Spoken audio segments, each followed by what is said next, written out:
मुकद्दस शहर में जाकर बंदेरों को दिखाई दी।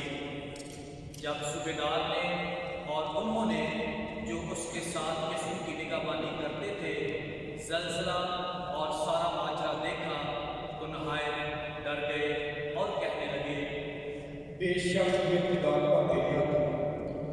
और वहाँ बहुत सी औरतें भी मौजूद थीं जो दूर से देख रही थी और जो जलील से यीशु की खिदमत करती हुई उसके पीछे पीछे आई थी। उनमें मरियम मजदली, याकूब और यूसुफ की माँ मरियम और जबदी के बेटों की माँ भी थी। जब शाम हुई तो यूसुफ नामी रामती एक दौलतमंद आदमी था जो खुद भी यीशु का शागिर्द था। उसने पिलातुस के पास जाकर यीशु की लाश मांगी।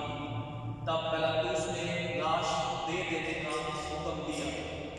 यूसुफ ने लाश को लेकर साफ कितानी चादर में कफनाया और अपनी नई कब्र में रखा जो उसने चट्टान में खदवाई हुई थी, और एक बड़ा पत्थर कब्र के मुंह पर लुढ़का कर चला गया। और मरियम मजदली और दूसरी मरियम वहाँ कब्र के सामने बैठी थी। दूसरे रोज जो तहैया के बाद का दिन था, सरदार काहिनों और फरीसियों ने पिलातुस के पास जमा होकर कहा, ए आका, हमें याद है कि उस दगाबाज ने अपने जीते जी कहा था कि मैं 3 दिन के बाद जी उठूंगा। बस हुक्म दे कि तीसरे दिन तक कब्र की निगहबानी की जाए।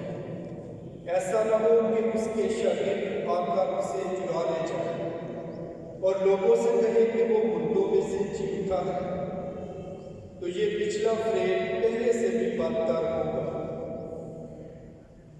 पिलातुस ने उनसे कहा, तुम्हारे पास पहरे वाले हैं, जाओ जिस तरह मुनासिब समझो उसकी निगहबानी करो। उन्होंने जाकर उस पत्थर पर मोहर कर दी और पहरे बैठाकर कब्र की निगहबानी की।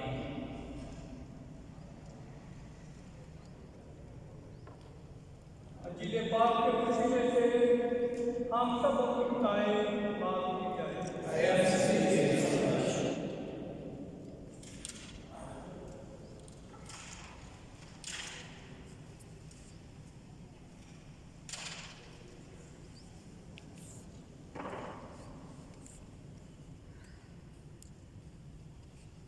मसीह यीशु में मेरे अजीज भाइयों बहनों, आज की इबादत के 2 हिस्से थे।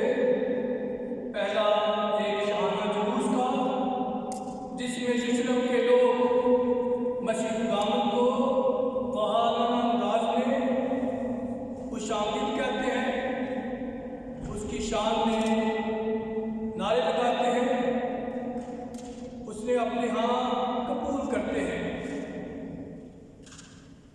और दूसरा जो हिस्सा है वो उसकी अज़ियत का है, जिसमें हमने अंजील पाक से इक़्तिबास सुना है यीशु के दुखों का बयान। दोनों में हम मिजाज देख सकते हैं।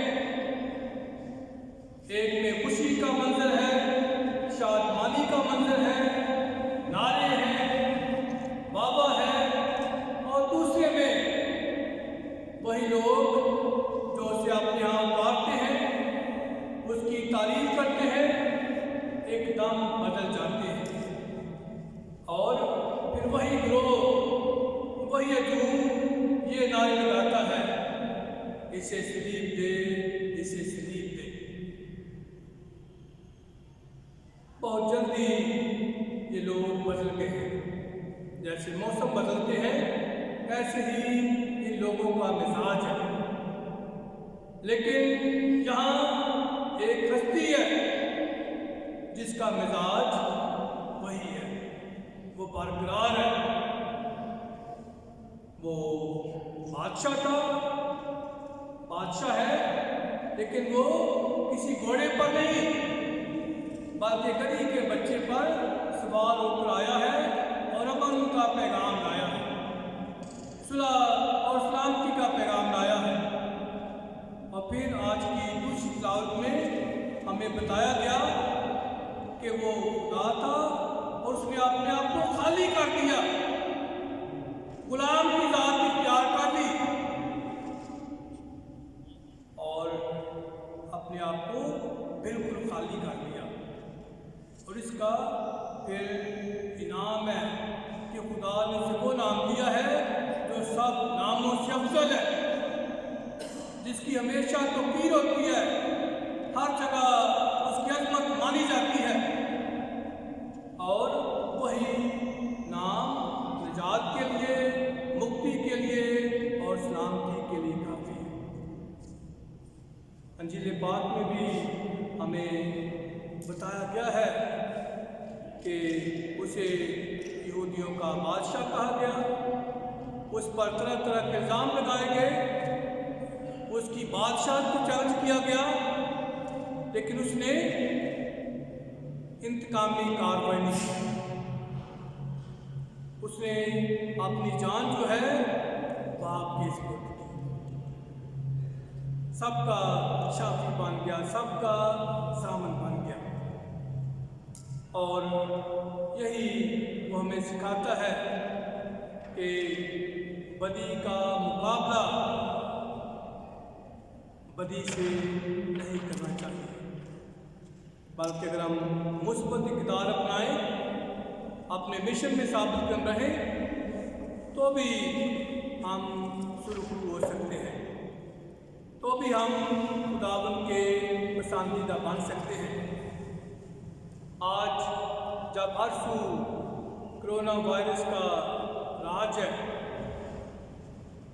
बहुत से लोग इसकी ज़ात में आ चुके हैं, बहुत से लोग इसके बायस इस दुनिया से कूच कर गए हैं, बहुत से मुतासर हैं और एक कसीर तादाद खौफ में मुब्तला है। ऐसे आलम में मसीह खुदावंद हमें यही पैगाम देता है कि हम बातिल ना हों, हम घबराएं नहीं, हम ये ख्याल ना करें कि खुदा ने हमें बुला दिया है, खुदा ने हमारी फिक्र छोड़ दी है। नहीं, उसे हमारी फिक्र थी, इसलिए वो अपने बेटे को भेजता है जो हमारे गुनाह उठा लेता है, जो हमारी बदियाँ हमें माफ़ करता है और जो हमें शफा और हौसला बख्शता है। आए इस माहौल में हम मुल्तजी हों कि खुदा हमारी दुनिया में अमन, सुलह और सलामती लाए और धरती के हर बशर को खुशहाली और इत्मीनान बख्शे।